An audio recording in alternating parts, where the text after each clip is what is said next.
Ooh, Tushy. So this is one of those things that you don't talk about, but let's say it. Yeah, but we like that word, huh? Um, this is very commonplace in Asia. I've spent a lot of time in Japan, and it's just common. Like every toilet, everywhere that you go, has one of these things. Even the shittiest restaurant, like in the crappiest hole in the wall, has one of these things. So we're like way behind the times here. So we have one of these already. I installed it in one of the other bathrooms, and it's absolutely awesome. This one is even cooler because this one does warm water as well. So this is the Tushy Spa 3.0. Ooh, they've got their let's get their ad campaign in there, right? Um, so, anyways, let's do an install on this thing. The warm water one is really neat. You have to have warm water nearby, though, and it happens to be that there's a sink next to this toilet, like a lot of times there are in smaller bathrooms. Unfortunately, the larger bathroom in this house does not have a sink nearby, so it's cold water only. But this one will do both. Not to fear, you can buy this one if you want, and you can add the hot water later. You can use it just with cold. So let's get into doing this. We're doing this on a skirted toilet on my Toto Aquia 2s. So it's a real pain in the ass. I actually have to remove the toilets from the floor in order to install these things because of where everything is. You can't get to it behind the skirted toilet. So let's dig into it.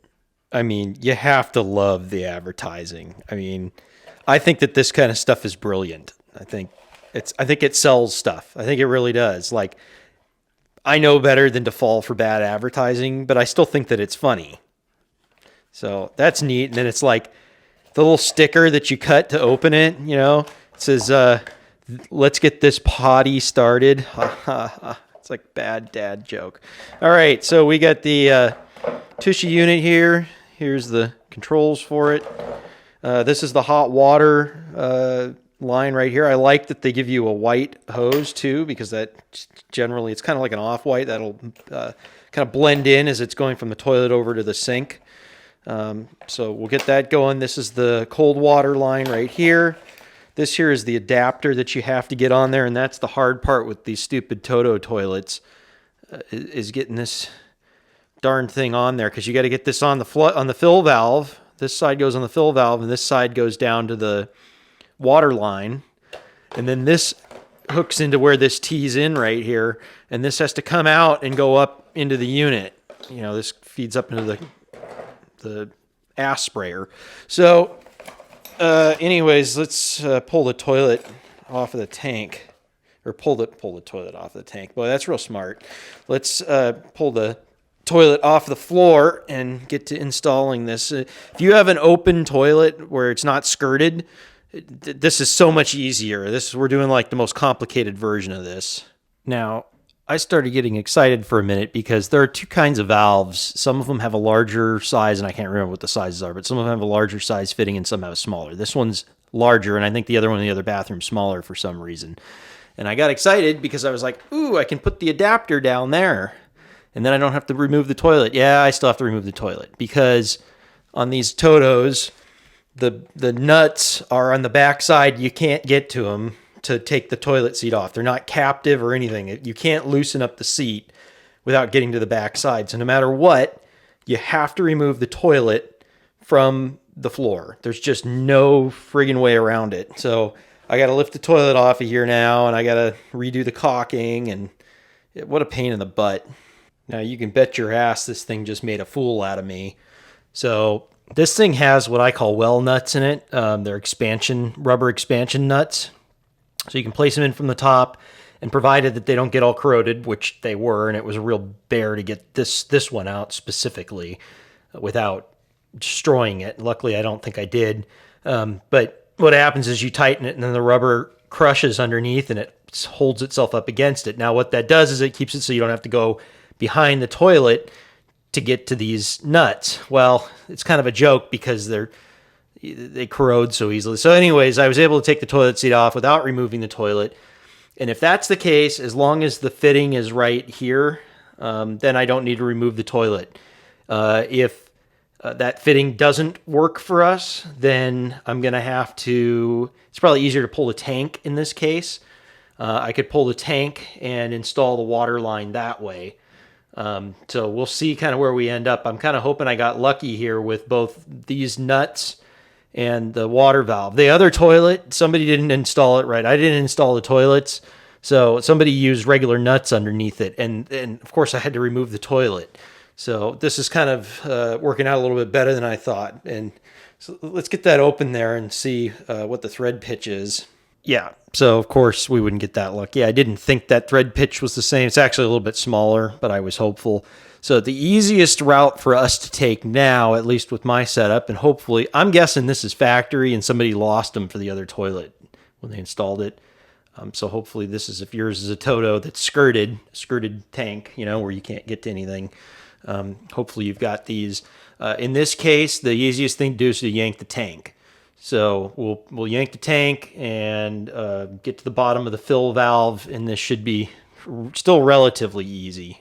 All right, so we're going to pull the tank off of here. Nice long screwdriver really helps if you have one. You know, I know. So do it yourself first. Probably just have standard length, but this makes a big difference. Have a towel under there like I've got stuffed underneath, because it's going to go everywhere. Whatever water is in the tank is going to leak out all over the floor. So just get ready for it. As soon as I loosen that, that water is draining out of the bottom of the toilet now. So you just loosen both of these, and this is as easy as it is. Remember, we already disconnected the water line. So there we go. And I need both hands now, but I'm just going to lift the tank off. Now, I've talked about this tip in other videos before. Open up your shower and just take the tank and put it in the tub. Now, the gasket should be reusable. If your toilet's really old, you're going to want to get gaskets before you do this. I've got I think a flush valve repair video, if you look it up, where I have the part number for that guy. So I'm going to reuse mine again. I think it's fine. Everything still looks pliable and everything. So we've got it out, and see, now my fill valve line is accessible. So all I got to do is put the adapter on there. Now, with this specific toilet, I've got to get it at just the right angle to get that water line to come out. Now, on the Tushy, the control's over here. On my other one, it was over here, so I had to like route it down and loop it up. This is going to be nicer. It's just going to come right out the back and go over to it here. All right, now don't overdo these things, folks. If you over tighten these, you know, these have a little rubber seal in them. They really only need to be hand tight. So just don't go crazy on them, because you'll just break this stuff, and then you're going to be wondering how to fix it, and you're going to be replacing parts. So just, you know, like I said, they're rubber. They really don't take much, especially when they're new, when the seals are new. It just takes just a little bit to get it nice and tight. So I got that pointing out the back. What I'm hoping I'm going to be able to do is to get it assembled here. I may end up having to pull this toilet after all, because I don't have room behind the tank. But I'm going to try and get the water line on here behind it. But who knows? I'll probably be pulling the toilet off the floor anyhow. Now, I forgot to mention, these have reusable seals on them. They don't have wax seals. Wax seals are very passé. I'm sure that some toilets still use them, but these have a rubber gasket that seals it to the floor. Obviously, it's a lot more modern. So anyways, there's two screws. That's those two blocks are right there. There's two screws that come in sideways on the back of the toilet. See, there's a hole down there, and there's one like it on the other side. All I had to do is just take those two screws out, cut the caulking with a utility knife, and I just lifted it off. So the reason that we did that is because I got to get back in here. Let's see if I can get the camera. See where my fitting is now? So I got to be able to get that fitting hooked up to the water line. I can't do it. No matter what you do, you can't do it without removing the toilet. So save yourself time and energy. I was trying to be slick about it, not remove the toilet, but it's got to come off. All right, so try to be a good YouTuber and show you guys how this thing fits in here. I'm kind of backwards, so it's hard to film. So you can see how the fitting fits in there, and it will fit. It comes out the bottom right here. It's just barely got enough room, but it does fit. So just make sure everything's nice and tight. You know, I take a wrench, you know, just my little channel locks or whatever, And I just gave this guy a couple of little turns just to make sure, just a little past hand tight. So I'll just double check all these, and then see this line will go out over to the Tushy over here. Okay, so the toilet's bolted back down pretty easy. You got the water line hooked back up, again, just hand tight, and then just take your wrench and just give it a little bit, just, half a turn. Next up is installing the actual Tushy. And let's see. Oh, you know what? I was wrong about which way this goes. It does go this way, which is fine. That's fine. I had that back asswards in my head for some reason. We can just take the water line and we just feed it around the other side. Pretty easy. So that'll come right up here. And what you do is just align this, and these things rotate just to make it easier to adjust it. This way it adapts to just about any toilet, but the most important thing is you want to make sure you get that thing centered. Otherwise, you're going to turn it on, it's going to shoot your cheek. And that's obviously not what we're going for here. So anyways, you can see the Toto symbol in this particular toilet. Most of them have an insignia here. You can kind of just center it based on that. So now the seat just goes on top of that, and we put the screws down in there. Now I'm going to clean my screws before I put that back in there, because if I don't, they're going to just be kind of corroded like they were. So I might actually put a drop of anti-seize on there, which is not something everybody has. You could use a little WD if you want, or something that everybody's kind of got at home. Anti-seize is the right stuff to use because it doesn't ever dry out. So let me get some of that and get the seat back on here, and then we're going to transition into doing the hot water plumbing, which is actually easier. But you got to have a sink. Like I said, my sink is next to my toilet. You have to have a sink there, or by some means a hot water line by your toilet, which I'm sure nobody has. And real quick, here's a tip for you. I'm using anti-seize, which is kind of like a paste. Put it in the nut first. Don't try and put it through the top, otherwise you can get it on everything, especially anti-seize. That stuff, you touch one dot of it and it covers your whole body. The low light is going to make this hard, but you can see underneath here, and you probably saw it before, this is cold and this is hot. That hot water line, when we install it, all you have to do is push it up in here. I'll show you that. So we're going to get the cold water line hooked up here right now. And once that's on there, like I said, with the other ones, just give it just a little bit more than hand tight. All right, so here's what we got. You have your cold. Cold is obviously, at least it should be, unless your house is back assward. Cold is always on the right.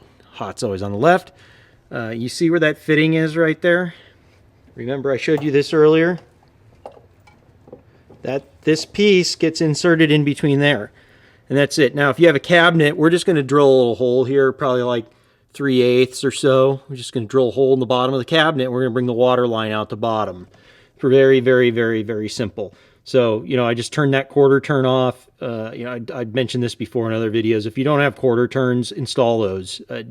The old rubber valves that you turn 400 times to close them, those things don't work, and they don't seal. These have Teflon seals in them, and they never go bad. I've never had one go bad. So that's just another tip for you. Replace your valves.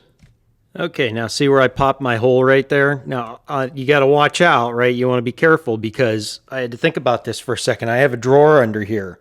So and I checked, I got room as long as I did it at the very back. So, make sure you think about those things. Don't bring it out the side unless you have to. That's just ugly. So 3/8, like I said, is going to be the right size for this little tube. And we'll just feed it through there. And then once we get it out here, we're just going to cut it to the right length. We're going to fit it. We're going to see what looks good. I'll probably bring it over, and maybe I might even do something fancy, like put some zip ties on it over here and zip tie it to this line so it's kind of not so obvious. And then we'll just cut it, and then it just literally plugs in.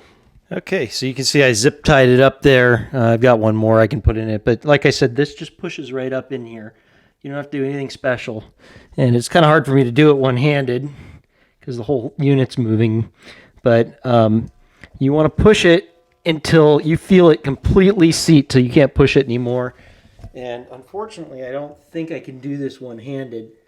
But at any rate, you just shove it until it stops. Okay, so we've turned our water back on. The bowl's filling back up. I think this might be... No, I guess not. Thought maybe it was stuck flushed. So we got that. We got our water line all in here. The light actually seems to make it worse. You see how I got that in there, though? You know, I routed it behind. I vacuumed up my mess. So now I can kind of put all this stuff back together now. And then we'll test this out.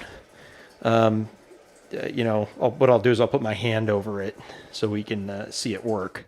Okay, so now we can do the testing part. I'm realizing I really need a tripod. I don't think I can do this. I won't turn it all the way on. I think when you turn this part way, it goes into cleaning, so it won't pop out.